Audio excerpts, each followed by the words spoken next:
रहीम अस्सलाम वालेकुम नाज़रीन, आप यूट्यूब चैनल देख रहे हैं। मैं इमरान खान हूँ। सबसे पहले बुशरा बीबी ने एक स्टेटमेंट दिया है। इमरान खान साहब की अहलिया साबिक खातून अव्वल और जेल भी काट कर आई हैं। बुशरा बीबी के बारे में पहले मैं एक दो चीज़ें आपको बता दूं कि इनके बारे में बहुत क्लेम किया गया कि ये टूट चुकी हैं। बहुत सारे लोगों ने कहा कि ये कंप्रोमाइज़ हो गई हैं, कई लोगों ने कहा कि वो डील कर रही हैं, कई लोगों ने कहा कि वो इमरान खान का साथ छोड़ देंगी और वादा माफ गवाह बन जाएंगी।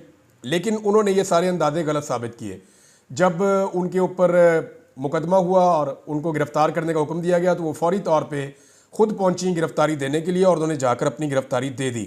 तो ये उनका कंडक्ट रहा और उन्होंने फिर बड़ी साबित कदमी के साथ गिरफ्तारी के दिन गुजारे भी। उन्हें पहले बनी गाला में हाउस अरेस्ट किया गया था, खुद ही उन्होंने अदालत से रुजू किया, खुद ही दरख्वास्त दी और खुद ही उन्होंने अपने आप को जेल भिजवाया और सख्तियाँ भी उन्होंने बर्दाश्त की हैं और काफ़ी प्रॉब्लम्स। बुशरा बीबी का ये भी बताया गया बीमार भी हो गई, उन्होंने इस खदशे का इजहार भी किया कि उन्हें जहर दिया गया। तो मल्टीपल चीज़ें उनके साथ हुई हैं, लेकिन उन्होंने इमरान खान साहब का साथ नहीं छोड़ा। अभी बुशरा बीबी ने इमरान खान साहब के एहतजाज से 2 दिन कबल, जो इमरान खान साहब की फ़ाइनल कॉल है इस्लामाबाद में एहतजाज के लिए 24 नवंबर की, उससे 2 रोज़ कबल उनका स्टेटमेंट आया और ये तफसीली स्टेटमेंट है जो 21 और 22 तारीख की दरमियानी शब को, यानी उसके पहले हिस्से में ही शाम के वक्त जो है वो ये रिलीज़ किया गया पाकिस्तान तहरीक इंसाफ की जानिब से। इसमें 3-4 चीज़ें हैं जो बड़ी इंपॉर्टेंट हैं। पूरा स्टेटमेंट जो है वो काफ़ी लंबा है, 8-9 मिनट का स्टेटमेंट है। ये एक तो मुख्तसर स्टेटमेंट होना चाहिए था, बाअसर स्टेटमेंट होना चाहिए था। इसमें बुशरा बीबी का स्टेटमेंट आना ज़रूरी था। वो इमरान खान की अहलिया हैं और उनके बोलने का इम्पैक्ट होना है। जैसे इमरान खान साहब की बहनें हैं, वो बात करती हैं तो लोग उस पर बिलीव करते हैं कि ये इमरान खान की बहनें बात कर रही हैं, तो इनका कोई पॉलिटिकल इंटरेस्ट नहीं है। ऐसे ही अगर इमरान खान साहब की अहलिया बात करेंगी तो लोगों को उसके ऊपर भी, और क्योंकि एक लीडर अंदर है, जेल में है, और इससे पहले हमने देखा कि जुल्फ़िकार अली भुट्टो की जो वाइफ है, वाइफ थी, अल्लाह अल्लाह उनके दर्जात बुलंद करे, उन्होंने भी जो है वो अपने शौहर के लिए तहरीक चलाई थी। नवाज शरीफ की अपनी अहलिया, वो भी अब दुनिया में नहीं है, उन्होंने भी अपने शौहर के लिए तहरीक चलाई थी। इसी तरह जो है वो बुशरा बीबी के पास अब ये मौका है, वो अपने शौहर के लिए तहरीक चला रही हैं और उसका हिस्सा बन रही हैं। 3-4 चीज़ें जो उन्होंने आम कही। एक तो उन्होंने मुखातिब किया पुलिस को और इंतज़ामिया को और हुकूमत को। उन्होंने कहा जी आप गैर कानूनी काम ना करें, क्योंकि हम कानून हाथ में नहीं लेते, हमारे साथ ज़्यादती मत करें, हम पुरअमन तरीके से एहतजाज करने के लिए आना चाहते हैं। और इमरान खान के हक़ में निकलने के लिए उन्होंने सबको कहा कि आप सारे लोग निकलें। एक एक तबके को उन्होंने मुखातिब करके कहा कि आप सबको निकलना होगा इमरान खान साहब की आवाज़ पर, और ये कितना ज़रूरी है उसके बारे में उन्होंने बताया। अब जो अगली 3 चीज़ें, उनमें एक उन्होंने ये कहा कि इमरान खान बदला नहीं लेगा। ये उन्होंने कंफर्म किया और ये उन्होंने यकीन दहानी कराई एक तरह से मौजूदा सिस्टम को कि अगर आपको ये लगता है कि इमरान खान इक़्तिदार में आके आप सबसे बदला लेगा तो इमरान खान बदला नहीं लेगा। अब इसमें जो है वो चंद सवाल आते हैं। यानी अरशद शरीफ की फैमिली को तो बदला चाहिए, और इमरान खान साहब बारहा ये कह चुके हैं कि मैं अपनी ज़ात के लिए बदला नहीं लूँगा, यानी जो मेरे साथ आपने किया उसके लिए बदला नहीं लूँगा, लेकिन जो इस मुल्क के साथ, इस मुल्क के शहरियों के साथ और आम पाकिस्तानियों के साथ हुआ वो कानून के मुताबिक इंसाफ होगा। यानी लोगों को जवाब तो देना पड़ेगा ना, जब तक, यानी ये तो फिर एक तरह की डील हो जाएगी। अगर इमरान खान भी वही करते हैं जो नवाज शरीफ ने कहा, ठीक है जी मुझे इक़्तिदार दे दें, मैं किसी को कुछ नहीं कहूँगा, तो ये नहीं होना। यहाँ पे बदला ना लेने का मतलब जो मुझे समझ आया वो ये है कि अपनी ज़ात, मेरे ऊपर जो आपने कीचड़ उछाला या मेरे साथ जो आपने ज़्यादती की, मैं उसको भुला सकता हूँ, लेकिन जो पाकिस्तान के साथ, जो पाकिस्तानियों के साथ हुआ, वहाँ तो रूल ऑफ लॉ होगा। और अगर तो कानून अपना रास्ता बनाएगा तो फिर तो बहुत सारे लोगों को सज़ा भी होगी। लेकिन ये यकीन दहानी बुशरा बीबी ने जो करवाई, ये इसके बड़े गहरे असरात हैं और ये मैसेज बहुत गहरा है कि इमरान खान बदला नहीं लेगा और वो बदले में यकीन नहीं रखता। तो इसको यहाँ रोक लेते हैं। दूसरा पॉइंट ये था। तीसरा पॉइंट ये है कि इमरान खान जब तक खुद आके मना नहीं कर देते, ये बड़ा क्लियरली उन्होंने बता दिया है कि अब सिर्फ एहतजाज उसी सूरत में रुकेगा जब इमरान खान साहब खुद सामने आ जाएं और खुद सामने आकर ये कह दें कि एहतजाज रोक दिया जाए। अब इमरान खान साहब तो जेल में है, अगर 24 तारीख तक या 24 तारीख से पहले तक किसी वक्त इमरान खान साहब बाहर आ जाते हैं और वो बाहर आकर कहते हैं जी एहतजाज रोक दो और मैं इसके बाद जो है वो खुद लीड करूँगा, बताऊँगा क्या करना है, तो सिनेरियो बदल सकता है। अदरवाइज़ किसी सूरत भी इमरान खान के खुद के कहे बगैर ये एहतजाज ख़त्म नहीं होगा। ये बुशरा बीबी ने तीसरा बड़ा अनाउंसमेंट किया है। चौथा जो उनका अनाउंसमेंट है जिसके ऊपर रोला पड़ गया पूरे पाकिस्तान में, वो सऊदी अरब के हवाले से। सऊदी अरब के हवाले से उनका स्टेटमेंट बहुत सारी जगहों पे लिखा गया है, कई लोगों ने उसको इधर उधर तोड़ मड़ोड़ के बयान किया है, लेकिन बुशरा बीबी का जो स्टेटमेंट है उसके बारे में, उनका एक्चुअली जो स्टेटमेंट है उसका लुब्बे लुबाब मैं आपको बता दूं, लेकिन मेरे ख्याल में स्टेटमेंट पढ़ के ही आपको सुना दिया जाए तो ज़्यादा बेहतर है। अपने वीडियो बयान में बुशरा बीबी ने कहा कि इमरान खान जब मदीना मुनव्वरा नंगे पांव गए और वापस आए तो जनरल बाजवा को फ़ोन आना शुरू हो गए कि हमें ऐसे लोग नहीं चाहिए, हम तो मुल्क से शरीयत ख़त्म करने लगे हैं और आप ऐसे शख्स को लेकर आ गए हैं। तो ये जनाब स्टेटमेंट का एक हिस्सा है। फिर उन्होंने ये भी कहा कि ये बातें गलत हैं तो बाजवा से पूछा जा सकता है, और उन्होंने ये भी बताया कि इसके बाद मेरे खिलाफ प्रोपेगेंडा शुरू हो गया, हम पर गंद उछालना शुरू कर दिया गया, मेरे खिलाफ बातें की गई और इमरान खान साहब को यहूदी एजेंट भी कहा गया। ये सारी चीज़ें उन्होंने कहा जी अगर ये बातें गलत हो साबिक आर्मी चीफ और उनके अहले खाना से पूछा जाए, क्योंकि बानी पीटीआई को ये बातें किसी ने बताई थी। अच्छा, इसमें कुछ इन्फॉर्मेशन मेरे पास भी है, लेकिन मैं आपको पहले बता दूं कि पाकिस्तान तहरीक इंसाफ का इसके ऊपर मौक़िफ़ क्या है। यानी बज़ाहिर जो स्टेटमेंट जिस तरह से दिया बुशरा बीबी ने, उससे ये महसूस हो रहा था कि शायद ये इशारा सऊदी अरब की तरफ हो रहा है। पहली नज़र में मुझे भी ऐसा ही लगा, लेकिन बाद में पाकिस्तान तहरीक इंसाफ ने इसके ऊपर अपनी वजाहत पेश की है। इसमें अज़हर मशवानी ने एक स्टेटमेंट दिया है और एक स्टेटमेंट शहबाज गिल का, जो तो बहुत इंपॉर्टेंट स्टेटमेंट है। अज़हर मशवानी ने कहा कि बुशरा बीबी ने अपनी वीडियो में ना सऊदी अरब का नाम लिया और ना ही जिक्र किया। इमरान खान और उनकी अहलिया जब नंगे पाँव मदीना गए तो बाजवा के ससुर जनरल इजाद अमजद और उसकी बीवी ने कंपेन शुरू की कि ये शख्स मुल्क में शरीयत नाफिज करना चाहता है और हर जगह शलवार कमीज और कप्तान चप्पल पहनकर चला जाता है। बाजवा मुकम्मल तौर पर अपने ससुर के कंट्रोल में था और वही करता था जो वो उससे करवाता था। अब पाकिस्तान में शरीयत का जिक्र मेरे ख्याल में नहीं हुआ, ये सऊदी अरब में शरीयत का जिक्र हुआ है।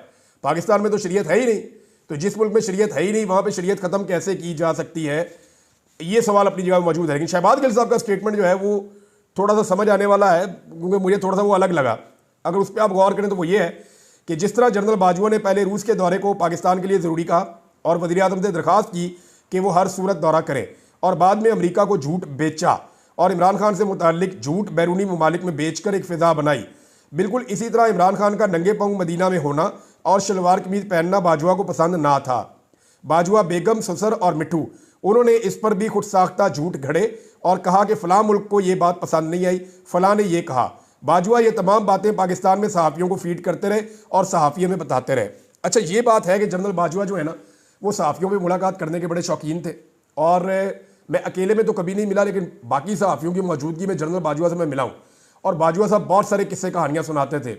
यानी बाजवा साहब ने एक दिन ये भी कहा कि मैंने अमेरिकन को और मगरबी ममालिक को कहा कि आप हमें क्यों चाइना की तरफ धकेलते हैं, ना हम उनके जैसे कपड़े पहनते हैं, ना हम उनकी ज़बान जानते हैं, तो आप हमें अजनबी लोगों की तरफ क्यों धकेलते हैं, हमें अपनी तरफ आने दीजिए, हमारी तवज्जो अपनी तरफ रखिए। तो वो बाजवा साहब हर एक के साथ कोई ना कोई बात कर देते थे। मे भी इमरान खान साहब के सऊदी अरब के दौरे को लेकर और उनके नंगे पाँव चलने को लेकर बाजवा साहब ने कोई तनकीद की हो और ये कह दिया हो, यानी मैं कंफर्म नहीं कर सकता आपको, बाजवा साहब डिनाई कर रहे हैं, कह रहे हैं ऐसी कोई बात नहीं है, लेकिन ये बाजवा साहब की शख्सियत का हिस्सा था कि वो ये कह सकते हैं कि यार ये देखे ना वहाँ पर जाके नंगे पाँव चल रहे हैं। अब उनको भी ये बात पसंद नहीं आई, वो कहते हैं यार किथों चुक ले आए हो, वो खुद अपनी शरीयत में। ये बाजवा साहब ने हमें इन मुल्कों के बारे में एक बात तो कही थी, ये मैं रिकॉर्ड पे रख देता हूँ। बाजवा साहब ने कहा कि जो हमारे दोस्त इस्लामी ममालिक थे, जैसे कि सऊदी अरब है, यूएई है, बाकी मुल्क हैं, कहते हैं जी वो अब इस्लामी भाईचारे वाला मामला नहीं रह गया। ये बाजवा साहब ने अपने मुँह से कहा था।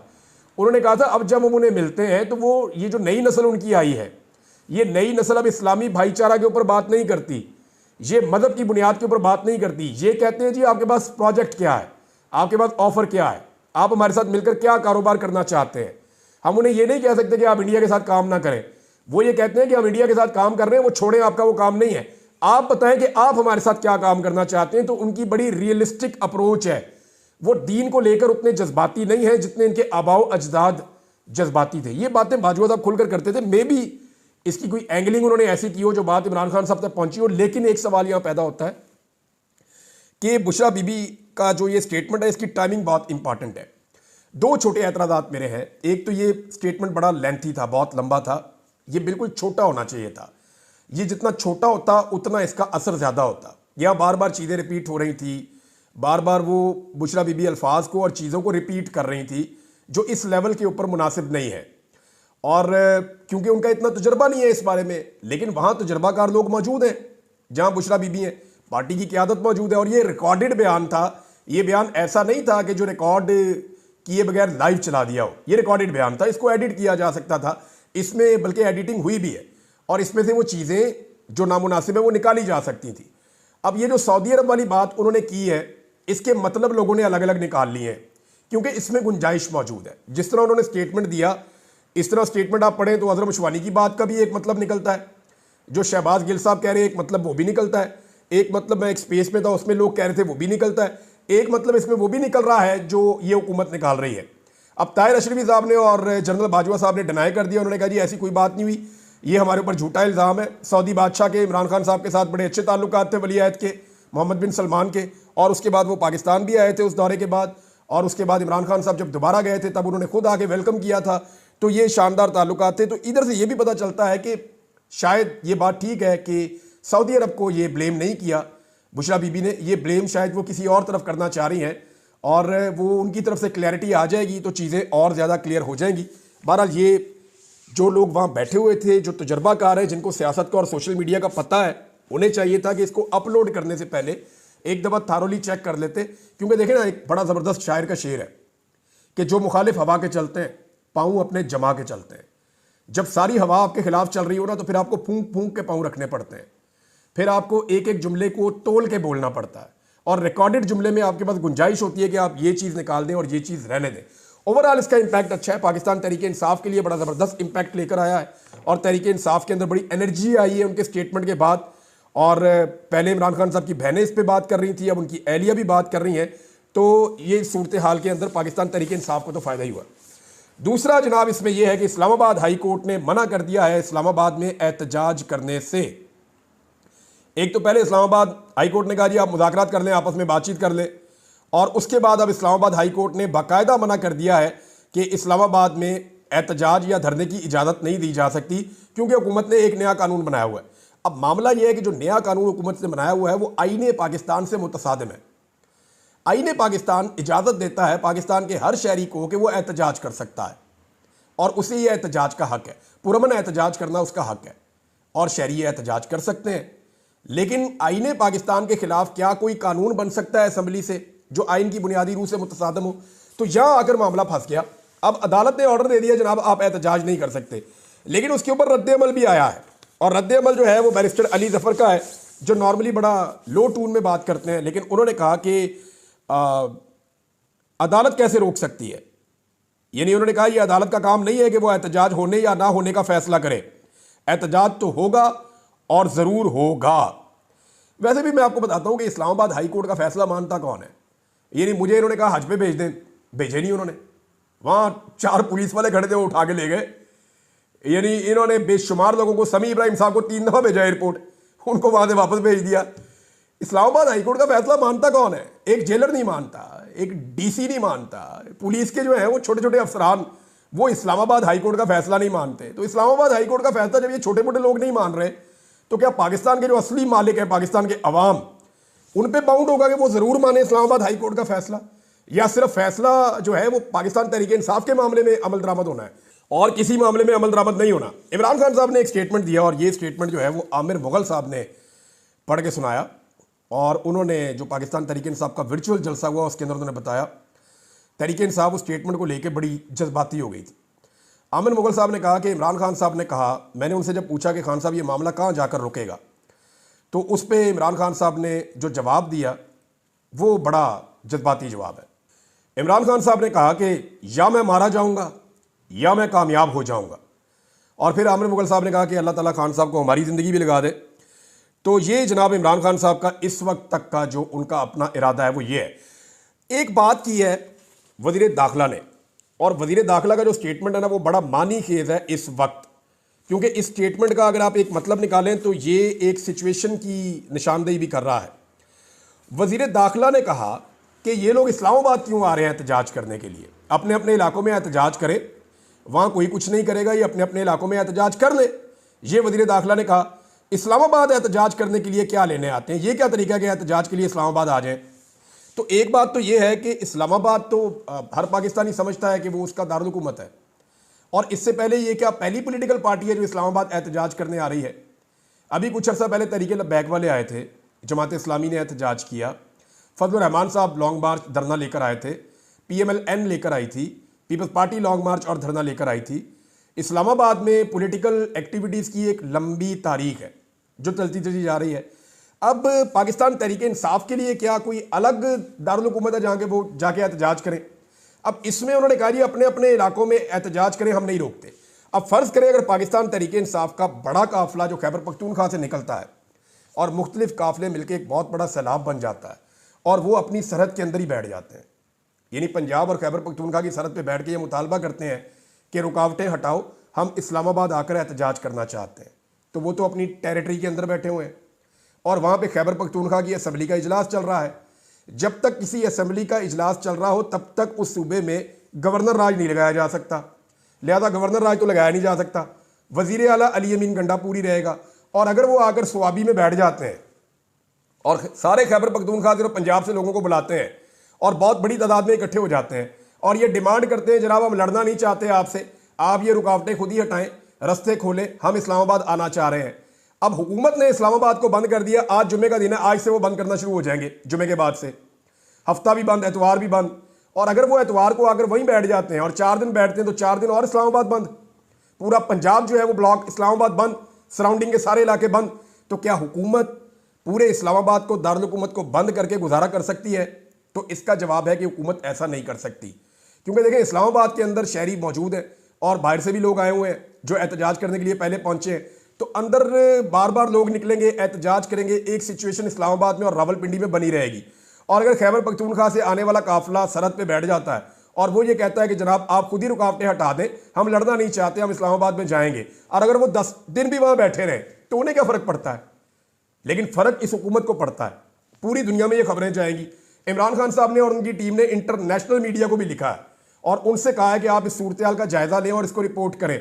अब इंटरनेशनल मीडिया पे और नेशनल मीडिया पे रिपोर्ट हो रहा होगा, खैबर पख्तूनख्वा के अंदर इतनी बड़ी तादाद में लोग बैठे होंगे, गवर्नर राज आप लगा नहीं सकेंगे, वफाकी दारुल हुकूमत में हर चीज़ जैम हो जाएगी, तो क्या इस तरह मुल्क चलेगा? ये एक नई सिचुएशन है जिसके बारे में इस हुकूमत को आइडिया नहीं है कि ये मामला किस तरफ जा सकता है। एक चीज़ और है नाजरीन, इसमें 23 तारीख बहुत इंपॉर्टेंस इख्तियार कर गई है। कल की तारीख इमरान खान साहब के जो मुकदमात, जो 8 मुकदमात में उनकी जमानतों का मामला लगा हुआ था, वो इस महीने के आखिर में लगा हुआ था, लेकिन अर्ली हेयरिंग की दरखास्त डाली गई है और वो जो इमरान खान साहब की 8 जमानतों का मामला है वो 23 तारीख को लग गया है।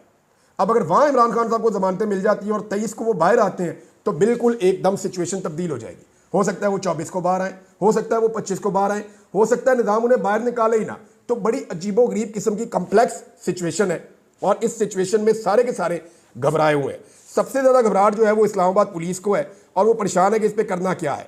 दूसरी जानिब इंटरनेट की बंदिश, उसका तोड़ जो है पाकिस्तान तहरीक इंसाफ निकाल रही है। उन्होंने बहुत सारी एप्लीकेशन शेयर की हैं। मेरे ख्याल में नेक्स्ट वीलॉग में, अब टाइम बहुत कम है, उसमें मैं आपको बताऊंगा कि वहाँ पे क्या हो रहा है। लेकिन एक चीज़ मैं जाते जाते कहूँ, पाकिस्तान में ना 2 वज़ीर दाखिला होने चाहिए। एक वज़ीर दाखिला बराए पाकिस्तान तहरीक इंसाफ, ये सिर्फ पाकिस्तान तहरीक इंसाफ को मारने का काम करे और कुछ ना करे। एक अलग से वज़ीर दाखिला लगा दें जो सिर्फ पाकिस्तान तहरीक इंसाफ को मारे। दूसरा वज़ीर दाखिला पाकिस्तान में अमन लेकर आए, पाकिस्तान के शहरियों का तहफ़्फ़ुज़ करे। 40 से ज़्यादा लोग शहीद हो गए, बच्चे ज़ख्मी हो गए, कत्लो गारतगिरी का बाजार गर्म हो गया क्रम एजेंसी में, और सिक्योरिटी उठा के सारी इस्लामाबाद बुलाई जा रही है। इस सिचुएशन को हैंडल करना भी पाकिस्तानी हुकूमत की जिम्मेदारी है। दहशतगर्दी बढ़ती जा रही है, बढ़ती जा रही है। बार बार इल्ज़ाम लगाया जाता है कि दहशतगर्द अफगानिस्तान से आ रहे हैं, तो उन्हें रोका क्यों नहीं जा रहा? इंटेलिजेंस बेस्ड ऑपरेशन क्यों नहीं हो रहे? दहशतगर्दी की कार्रवाइयां हो जाती हैं और एक नया फेलियर हो जाता है और फेलियर के बाद किसी को कसूरवार भी नहीं ठहराया जाता। ये बहुत अजीबोगरीब सिचुएशन है पाकिस्तान में। इस सिचुएशन से अगर निकलना होगा तो सारी कौम को मिलकर निकलना होगा, इदारों को अपना रोल प्ले करना पड़ेगा। जिन लोगों का काम सियासत है उनको सियासत करने दें, जो गैर सियासी लोग हैं वो अपनी ड्यूटीज़ करें ताकि पाकिस्तानियों की ज़िंदगियाँ महफूज रह सके। ये इस वक्त बहुत बड़ी बात है। इतनी बड़ी कत्लो गारतगिरी किसी भी मुल्क में होती ना तो सफ़े मातम बिछा हुआ होता, लेकिन पाकिस्तान के अंदर पूरे निज़ाम को इस बात की फिक्र नहीं है कि वहाँ लोगों की लाशें गिरी हुई हैं। सबको फिक्र इस बात की है कि कहीं पाकिस्तान तहरीक इंसाफ का एहतजाज कामयाब ना हो जाए। सारे मामला पॉलिटिक्स के साथ जुड़े हुए हैं। कुछ चीज़ें आपके साथ शेयर करता हूँ, बहुत इंपॉर्टेंट मेरे पास यहाँ लिखी हुई हैं, लेकिन इस वीलॉग में मैं कर नहीं पाऊँगा क्योंकि टाइम बहुत ज़्यादा हो गया। नेक्स्ट वीलॉग में अब तक के लिए इतनी अपना ख्याल रखिएगा, अपने चैनल का भी। अल्लाह हाफ़िज़।